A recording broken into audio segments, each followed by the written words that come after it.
नमस्कार। बिरसा न्यूज़ 24/7 में आप लोगों को सुस्वागत है। जी हाँ, G7 का ये प्लान चीन की कितनी चुनौती दे पाएगा। G7 का देश ने चीन का महत्वाकांक्षी परियोजना बेल्ट एंड रोड इनिशिएटिव के मुकाबला $600 अरब का इंफ्रास्ट्रक्चर प्लान का ऐलान किया है। पिछले साल ब्रिटेन में G7 देशों की बैठक के दौरान इस स्कीम का लाने का योजना बनाया गया था, लेकिन रविवार को partnership for global infrastructure and investment यानी PGII के नाम से ये स्कीम रिलॉन्च की गई। इसे बिल्ड बैक बेटर वर्ल्ड यानी B3W कहा जाता है। माना जा रहा है कि विकसित देश के ये स्कीम चीन के बेल्ट एंड रोड इनिशिएटिव का मुकाबला करने के लिए लाया गया है। BRI चीनी राष्ट्रपति शी जिनपिंग की दिमाग की उपज है। इसके जरिए चीन एशिया, यूरोप और अफ्रीका के जोड़ने के लिए विशाल इंफ्रास्ट्रक्चर परियोजनाओं का अंजाम दे रहा है। अमेरिकी राष्ट्रपति जो बाइडेन ने G7 की इस पहल का ऐलान करते हुए कहा कि इसमें सबका फायदा है। बाइडेन क्या इस बयान का खास मायना है।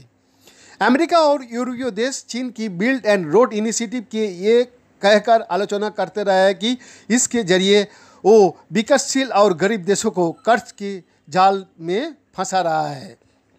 हालांकि चीनी राष्ट्रपति शी जिनपिंग कई बार कह चुके हैं कि BRI भले ही चीन की पहल है, लेकिन इससे पूरी दुनिया का फायदा होगा। चीन इसके जरिए ना तो कोई जियोपॉलिटिकल मकसद साधना चाहता है और ना ही कोई गुट बनाना चाहता है। उनका कहना है कि इन आरोपों में कोई दम नहीं है कि BRI के तहत तमाम देशों की वित्तीय मदद करते वक्त चीन अपनी मनमानी शर्त थोपता है और उन्हें कर्ज के जाल में जकड़ लेता है।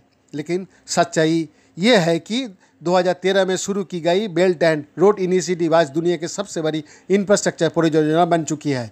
अब ये सिर्फ 2 नए ट्रेड रूट से चीन और बाकी दुनिया को जोड़ने वाली इंफ्रास्ट्रक्चर परियोजना नहीं रह गई है। ये नए चीन की बढ़ती आर्थिक, राजनीतिक और सामरिक ताकत का प्रतीक बन गया है।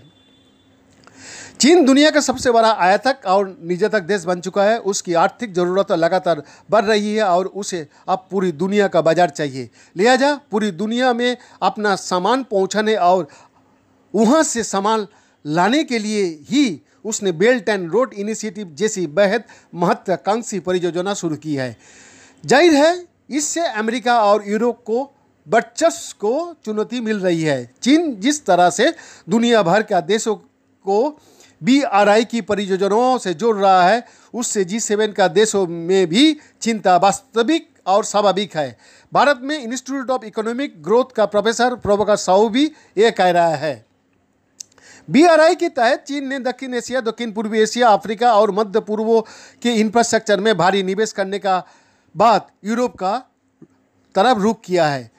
यूरेशियाई देशों में अब तक वो $23 अरब का निवेश कर चुका है। इनमें यूक्रेन, जॉर्जिया, कजाकिस्तान, अजरबैजान और चीन को जोड़ने वाली 5475 किलोमीटर लंबी मालवाही रेल परियोजना शामिल है। चीन बेलारूस पार्क, ग्रीस का पाइनिस बंदरगाह प्रोजेक्ट और green ecological road investment fund समेत कई परियोजनाओं ने यूरोप की नींद उड़ा रखी है। अब विकसित देश खासकर फ्रांस, जर्मनी, ब्रिटेन और इटली का लग रहा है कि चीन विकासशील देश की बाजारों को अपना साथ जोड़ने के दिशा में काफ़ी तेज़ी से आगे बढ़ रहा है।